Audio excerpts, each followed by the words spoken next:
Ada yang menarik teman-teman, kelompok pendukung Keimat ini kembali dituduh melakukan suatu propaganda. Tuduhannya serius, mereka disebut membangun opini publik lewat slogan bubarkan Robito Alawiyah tanpa bukti dan tanpa argumentasi ilmiah. Nah, Habib ini yang menyampaikan pendapat itu. Tapi pertanyaan yang jarang diajukan adalah, kalau memang ada suatu propaganda, ya mana data bahwa itu propaganda? Berapa akun yang diteliti? Berapa postingan yang dianalisis? Apakah sudah dilakukan social network analysis? Apakah ada bukti koordinasi narasi? Ataukah apakah ada data engagement? Nah, dari seluruh tuduhan-tuduhan mereka, apakah ada penelitian yang membuktikan bahwa opini publik itu disebut sebagai propaganda nasab yang dibangun secara sistematis? Atau jangan-jangan label propaganda itu yang mereka tawarkan, yang mereka ajukan ke publik hanyalah sebuah opini yang belum pernah mereka buktikan sama sekali, teman-teman.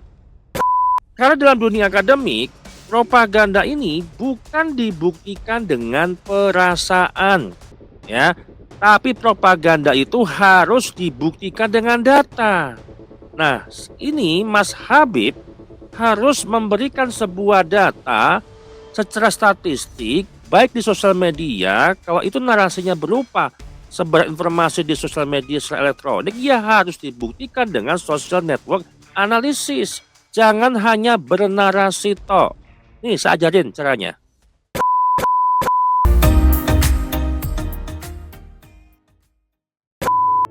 Sahabat Charlie dimanapun berada, selamat datang di Papaza Insight Channel. Kali ini saya heran, ya. Ada kritik dari Mas Habib, ya, yang ada di Facebook yang menyebut bahwa seruan terhadap bubarkan Robito Alawiyah itu adalah suatu propaganda yang dilakukan oleh sekte Imat yang tidak bisa dibuktikan dengan data secara ilmiah.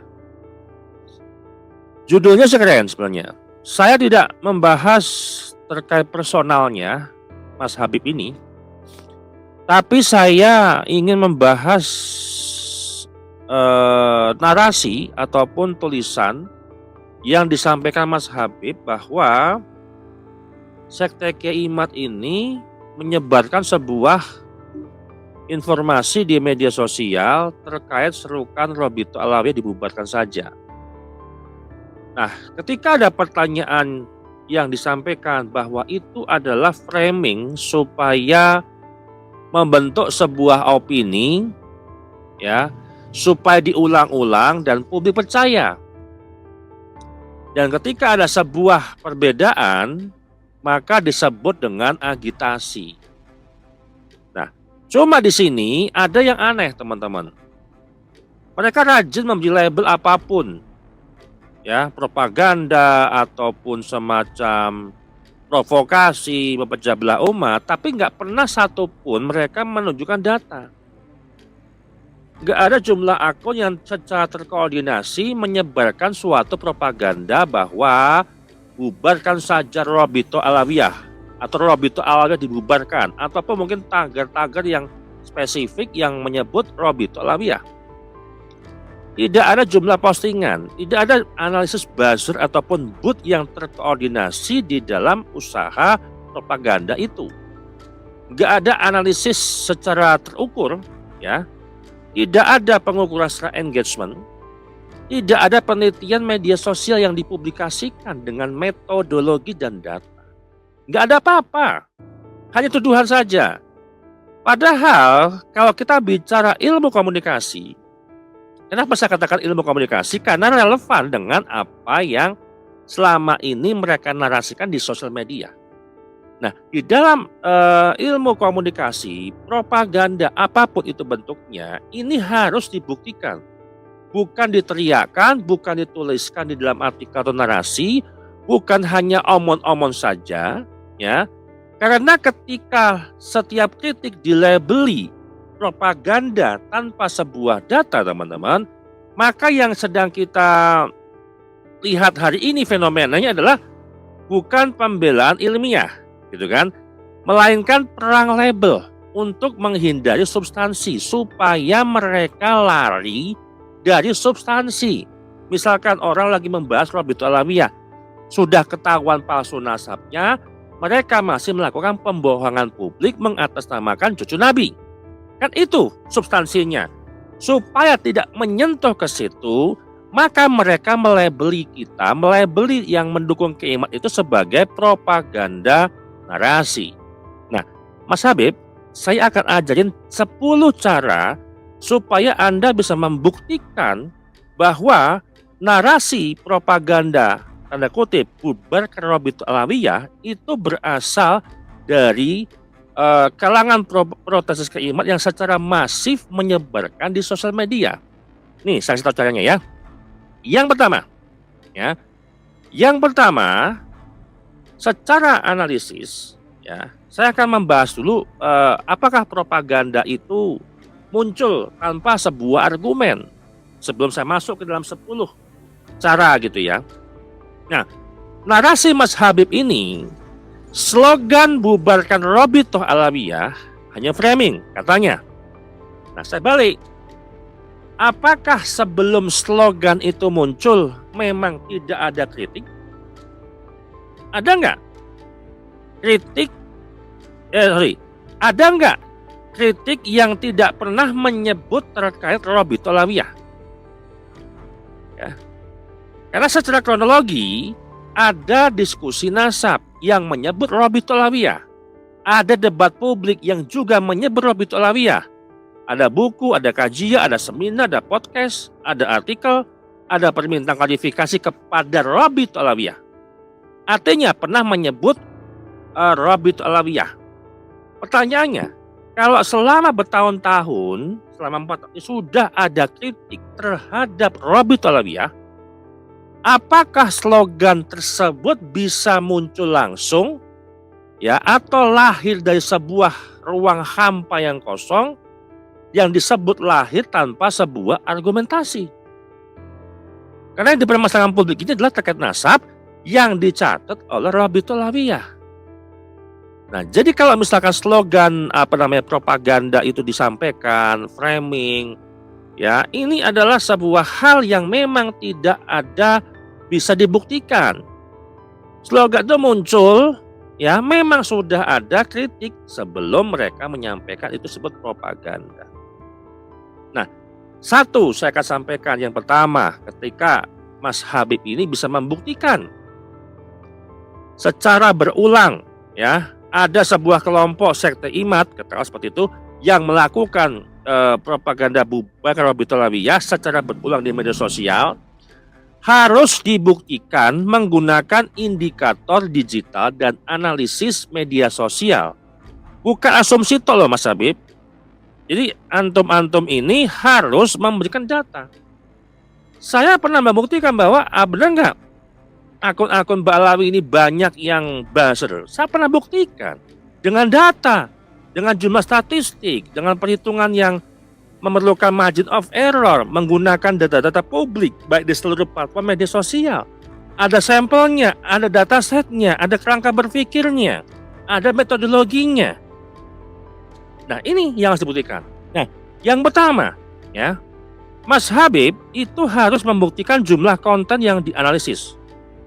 Pertanyaan pertama yang saya mau sampaikan, berapa postingan yang diteliti ketika menyebut bahwa sekte imat melakukan propaganda dengan bubarkan Rabitul Alawiyah? Misal, ada 50 postingan, ada 500 postingan, ada 5.000 postingan, dan Anda memberikan sampel berapa dari seluruh postingan yang Anda riset? Tanpa sampel yang jelas, klaim propaganda yang Anda berikan tidak bisa diuji. Yang pertama. Kemudian yang kedua, jumlah akun, ya, yang terlibat menyebarkan propaganda bubar Rabitul Alawiyah ini harus ada data dari seluruh platform media sosial. Berapa akun Facebook, berapa akun YouTube, berapa akun TikTok, berapa akun Twitter, berapa akun Instagram, dan seterusnya. yang secara aktif menyebarkan narasi bubarkan Robitul Alawiyah. Misal, Facebook ada 300 akun, YouTube misalkan ada 200 akun, TikTok ada 100-an akun misalkan. Nah, tanpa angka-angka itu tidak bisa disebut sebagai gerakan yang terorganisir. Nah, kemudian ketiga, frekuensi narasi. Harus ada pembuktian mereka gitu ya, harus ada pengukuran kata-kata seperti Robitul Alawiyah misalkan, atau Robitul Alawiyah bohong, atau Robitul Alawiyah penipuan dan seterusnya. Ya, yang di riset ataupun dianalisis muncul berapa kali. Metodenya menggunakan naratif frekuensi analisis. Misal, bubarkan Robito frekuensinya misalkan 2000 misalkan. Kemudian Robitul Alawiyah penipu itu misalkan 1000 frekuensinya. Nah, ini baru bisa dikatakan adalah sebuah pengulangan. Ya nggak perlu frekuensinya itu diriset semua, tapi minimal Mas Habib ini memberikan data statistiknya. Ya. Kemudian yang keempat, pola pengulangan pesan. Ini penting, ya. Apakah pesan yang dinarasikan di sosial media, di seluruh platform media sosial, baik sebatas hanya tulisan ataupun artikel atau berbentuk tulisan panjang, apakah kalimatnya sama? Misal, ada 300 akun yang memposting, ya. Misalkan kalimatnya bubarkan Robitul Alawiyah sekarang juga gitu kan, dengan narasi yang identik, seragam. Ini bisa menjadi indikasi kampanye. Tapi kalau redaksinya berbeda-beda, kalimatnya berbeda-beda, struktur tulisan juga berbeda-beda, ya itu lebih kepada pendekatan opini yang organik. Ya, ini mau membuktikan apa gitu loh, kalau adanya sekte imat ini melakukan propaganda bubar Robitul Alawiyah gitu loh. Nah, yang kelima, pola waktu posting. Ini juga harus diuji loh. Ya, saya pernah memberikan pola posting daripada podcast-podcast yang ada di artis yang menghadirkan Habib. Saya hitung juga secara statistik. Apakah akun-akun tersebut posting pada waktu yang hampir bersamaan? Misalkan 1901, misalkan 1902, kemudian 1903 dengan narasi yang sama. Nah, kalau hal itu terjadi, maka ini disebut sebagai temporal pattern analysis, pola tempo narasi, gitu kan? Nah, misalkan kemarin ketika podcast Deddy Corbuzier ya menghadirkan Habib Umar dan Habib Jindan, dalam hitungan menit ke 1 sampai ke 30 menit, sampai ke 1 jam, sampai ke 2 jam, ada nggak mobilisasi massa narasi? Ada nggak mobilisasi sebuah komentar di situ? Ya. Kemudian ketika Harry Pras melawan Ustadz Ajid Ubedillah, itu juga dianalisis. Menit pertama, menit kedua, setengah jam berikutnya, 1 jam berikutnya, ada peningkatan nggak secara masif? Ini tempo, ya, pola tempo yang harus dianalisis oleh mereka. Ya.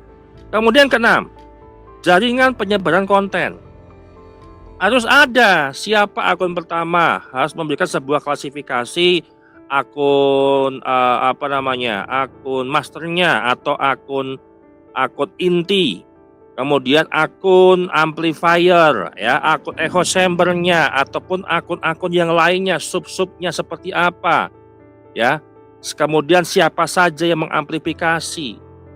Ini kalau dalam dunia analisis media sosial itu disebut dengan SNA, Social Network Analysis. Jadi nggak hanya membuktikan dengan ucapan oh ini propaganda nasab, ya, sekte imat ini selalu propaganda nasab, sekte imat ini melakukan propaganda bubar Robitul Alawiyah. Loh, pertanyaannya sekarang ini mereka punya data itu atau enggak? Kalau enggak ada, ya maka belum bisa disebut sebagai penyebaran yang propaganda. Itu penyebarannya alami, organik. Itu opini warga, opini masyarakat, ya. Kemudian ketujuh, ya, engagement rate. Ini yang paling sering diabaikan, ya. Mereka harus menunjukkan, terutama Mas Habib ini, menunjukkan berapa yang like, berapa yang share, berapa komen, berapa post, ya. Misal yang kontennya Mas Habib, misalkan yang berjudul Sekte Imat Propaganda Nasab, itu disukai oleh 500 orang misalkan dengan share misalkan 250. Nah itu baru kelihatan, itu engagement rate namanya. Lawang di Facebooknya aja antum yang share itu hanya 2, hanya 3, hanya 5, nggak banyak gitu loh. Kemudian yang ke-8, share network, ya. Yang lebih penting dari sebuah like adalah siapa yang membagikan. Ini harus ada data. Kalau jaringan share yang hanya itu saja yang tidak terdeteksi pola yang sama, ya, atau misalkan tidak masif, ya itu nggak bisa dibuktikan. Kalau yang nge-share sangat rapat, baru bisa diduga itu ada sebuah komunitas yang aktif. Ya pantas kalau memang disebut propaganda nasab atau propaganda sekte imat. Nah kemudian yang ke-9, hashtag analisis. Nah ini yang penting teman-teman. Coba hashtag saya dengan hashtagnya Gus Aziz, dengan hashtagnya Kenur Ihya, dengan hashtagnya siapapun yang pro dengan nasabnya, pro dengan sekte imat, hashtagnya seragam atau enggak? Harus ada hashtag yang konsisten, gitu loh. Ini yang paling gampang teman-teman. Slogannya ya harus konsisten. Coba teman-teman kalau misalkan mau simpelnya aja, buka video setiap channel, ada nggak hashtag yang konsisten? Kalau konsisten berarti itu propaganda nasab, gitu loh. Nah, kemudian terakhir, pertumbuhan narasi. Apakah narasi itu memiliki pola dari bulan ke bulan, dari tahun ke tahun, atau dari minggu ke minggu? Misalkan Januari yang post 20, Februari itu yang post 25, kemudian Maret itu langsung naik menjadi 100, 200, 300. Ini lonjakan mendadak yang perlu dijelaskan. Dan ini Mas Habib ini tidak membuktikan sama sekali, hanya tuduhan.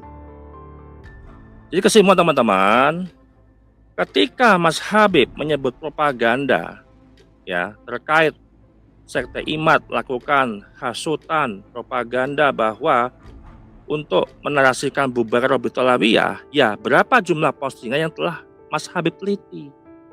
Berapa akun yang masuk menjadi sampel penelitian? Apakah sudah dilakukan social network analysis atau belum? Apakah sudah dilakukan naratif frekuensi analisis atau belum? Apakah ada data engagement? Apakah ada bukti pengulangan narasi secara sistematis? Apakah ada dashboard data yang bisa diverifikasi? Dan ada data publik, terutama sampel datanya berapa? Karena dalam dunia riset media sosial, propaganda tidak dibuktikan dengan perasaan bahwa narasi itu sering muncul, tapi dengan data kuantitatif yang menunjukkan itu adalah sebuah pola penyebaran, pengulangan, dan amplifikasi pesan di seluruh platform media sosial. Demikian dari saya. Terima kasih.